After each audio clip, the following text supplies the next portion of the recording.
चतुर्थी के दिन सात गांठ वाली दुर्वा 21 ले लो और चतुर्थी के दिन गणेश जी को समर्पित कर दो। पंचमी तिथि को उस दुर्वा को उठाकर दूध में डाल दो और उस दुर्वा को दूध में डालकर उस दूध में उस दुर्वा को मल लो और जिसके सफेद चमड़ी पड़ गई हो, चर्म रोग हो गया हो, उस दूध को उस दुर्वा के साथ, दूध नहीं भी हो तो पंचमी के दिन दुर्वा का लेपन शरीर पर कर लें। आधे घंटे तक करने पर पंचमी को प्रदोष काल में स्नान कर लें। महाराज आपको चर्म रोग में आराम लग जाएगा, सफेद चमड़ी अपने असली रंग में आना प्रारंभ हो जाएगी। तो उन्होंने पूछा गणेश जी फ्री कब रहते हैं? तो हमने कहा अब ये तुम्हारे ऊपर, हमको तो मालूम भी नहीं, हम तो अपॉइंटमेंट लिए भी नहीं उनसे, तो तुम्हें ज्यादा स्मरण हो। तो आप शंकर जी की कथा करते हो, आपको नहीं मालूम कि गणेश जी कब फ्री रहते हैं? हमने कहा गणेश जी फ्री रहने का केवल एक समय होता है, एक टाइम होता है, एक पल होता है, एक घड़ी होती है कि गणेश जी महाराज हमारे घर में आ गए। गणेश जी की सबसे पहली जो आरती हो, उस आरती के समय पर अगर धूप बत्ती जलाई जाए या गोबरी को जलाकर उसमें गूगल छोड़ी जाए और गूगल छोड़ने के बाद गणेश जी का नाम ध्रुम वर्ण कह दिया जाए तो गणेश जी को तुम्हारे घर की पूजा स्वीकार करना पड़ती है। बस वो समय हम जानते, हम तो बस उतना जानते हैं कि शिव महापुराण में लिखा और मुद्गल पुराण में लिखा, गणेश पुराण में लिखा, गणेश जी का एक नाम होता है ध्रुम वर्ण। क्या नाम है? ध्रुम वर्ण गणेश जी का एक नाम होता है। जब हम धूप जलाकर और धूप लगाने के बाद में गणेश जी की सबसे पहली आरती करने के पहले अगर हम सबसे पहली आरती गणेश जी की कर रहे हो, अपने घर में स्थापना कर रहे हो, बिठा रहे हो और तुम चाहते हो कि गणेश जी मेरे घर में आके मेरी पूजा को स्वीकार करें और जो मांगू मेरा गणेश मुझे दे 10 दिन के अंदर, तो पहला नाम लेकर पुकार लेना ध्रुम वर्ण विनायक, बैठो, बस काम हो गया। वो फ्री होकर आता है, वो बैठता है अलमस्तता में बैठता। भगवान शंकर पर विश्वास रखकर एक एक पल, एक एक घड़ी, एक एक समय, एक एक नक्षत्र का शिव महापुराण में वर्णन है। यहां तक शास्त्र कहता है कि पीपल के वृक्ष की जब भगवान शिव रचना करे, पीपल के वृक्ष की जब रचना करी गई तो उस पीपल के वृक्ष में भी कौन सा समय किसका है ये शिव महापुराण वर्णन करती है। सुबह 4 बजे से लेकर 7:30 बजे तक पीपल के वृक्ष में ब्रह्मा जी का वासा होता है।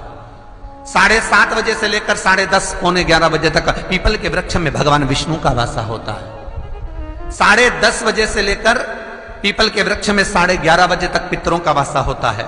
11:30 बजे से लेकर 12:30 बजे तक पीपल के वृक्ष में आहूतों का वासा होता है। 12:30 बजे से लेकर शाम को 4 बजे तक पीपल के वृक्ष में वासुकों का वासा होता है। 4 बजे से लेकर शाम को 7:30 बजे तक पीपल के वृक्ष में शंकर का वासा होता है। 7:30 बजे से लेकर 9:30 बजे तक पीपल के वृक्ष में कुबेर का वासा होता है।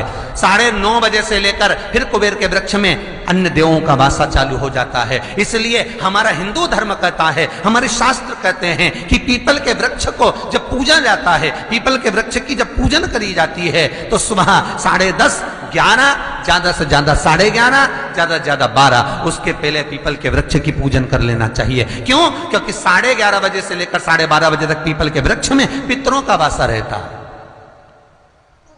आहूतों का वासा रहता है, फिर वासुकों का वासा आता है।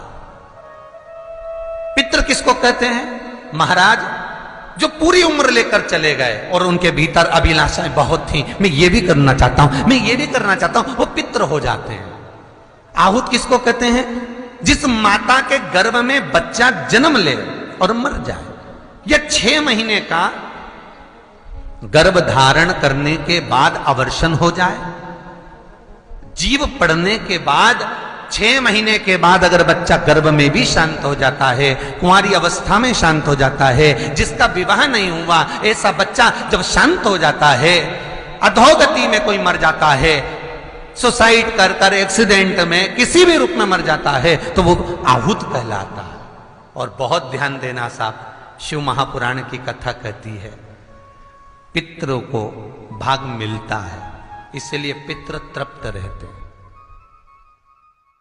बहुत सुंदर संवाद है।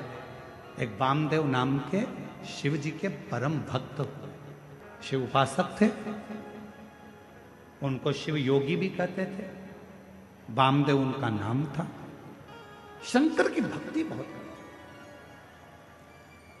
एक नियम उनने अपनी जिंदगी में ले रखा था, केवल एक नियम।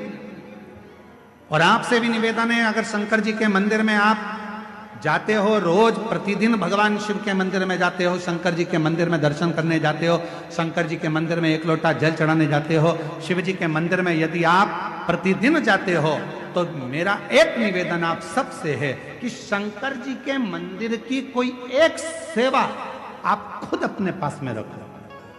मंदिर में जाऊंगी, झाड़ू लगाऊंगी, मंदिर में जाऊंगी, जितना निर्माल्य पड़ा होगा उसको उठाकर एक कोने में रख दूंगी, बाद में विसर्जन कर दूंगी।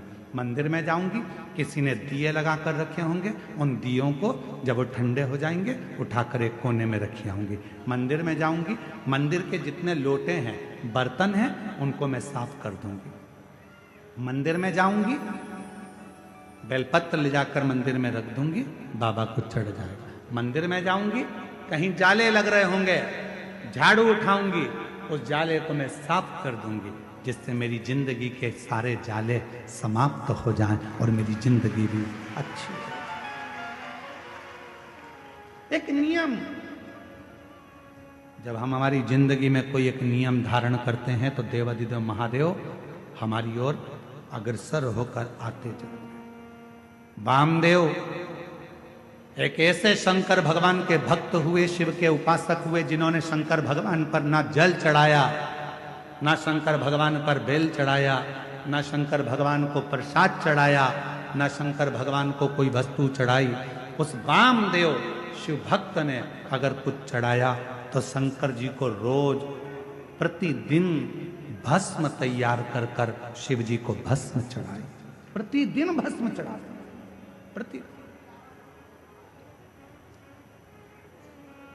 प्रतिदिन भस्म।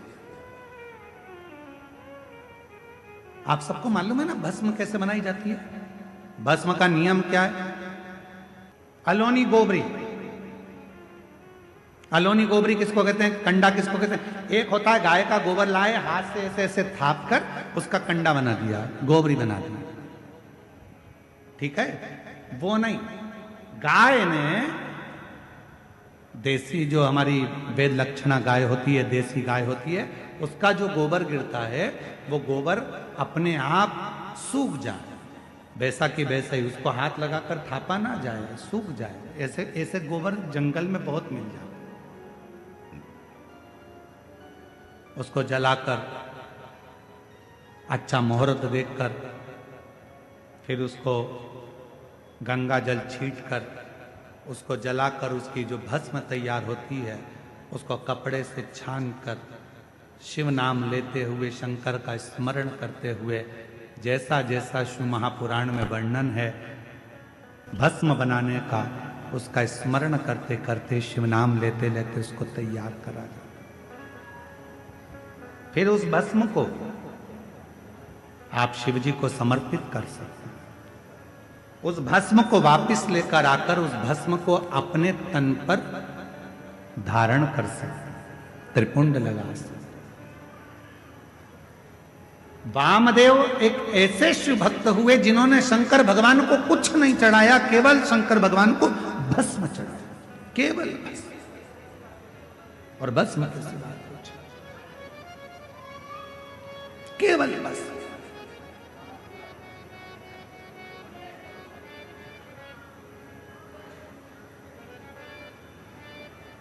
एक दिन क्रौंचारण्य पर्वत के नजदीक में क्रौंचारण्य वन में वो भ्रमण कर रहे थे, और वामदेव शिव भक्त जब क्रौंचारण्य वन प्रदेश में भ्रमण कर रहे थे, भ्रमण करते करते उन्होंने देखा कि शिवलिंग है सामने, भस्म तैयार करी। भस्म तैयार कर कर देवाधिदेव महादेव को चढ़ाकर उस भस्म को अपने तन पर धारण कर रहे थे, लगा रहे थे। तभी वहां एक ब्रह्म राक्षस आ गया, एक ब्रह्म राक्षस।